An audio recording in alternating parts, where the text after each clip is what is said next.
Bwana Yesu asifiwe sana, watu wa Mungu. Jina langu naitwa Emmanuel Steven Chidobe, ni mchungaji. Kuna kitu kinanisikitisha ambacho nilikiona baada ya waraka kuona umepita kwenye mitandao ya kijamii kwa ajili ya kanisa la Ufufuo na Uzima la mchungaji Josephat Mathias Gwajima kufungiwa. Kwa hiyo sasa naomba nitoe kitu na rai kwa serikali yangu na watu wote tuweze kujua hili jambo.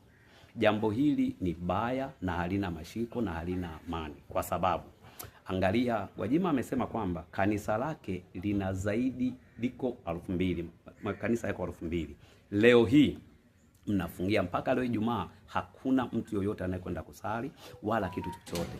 Kama yeye Gwajima amekosea, basi mfateni yeye, lakini achieni kanisa watu wakasali. Kumbukeni, watu hawa alionao nyuma yake ndio wapiga kula wenu na ndio wanapaswa nyie kuwaendeleza kwa jambo lolote kwenye uchaguzi zenu. Leo mmefungia, mnatengeneza hasira na serikali pamoja na wananchi kuwachukia nyie viongozi. Mila yangu niwaambie kitu kimoja kama mchungaji, hiki kitu na kilani na sikipendi.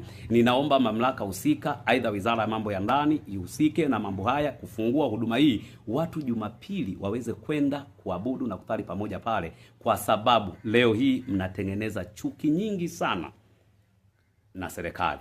Inawezekana ni mtu mmoja, inawezekana ni watu wengine. Alichokisema askofu, sawa, mjibuni kwa hoja, sio kufungia vitu kama hivi. Ni jambo ambalo baya sana kwenye maisha yangu. Mimi tangu nimefika umri huu na kufanya kazi zangu hizi za Mungu, sijawahi kuona imamu amekosea msikiti ukafungwa.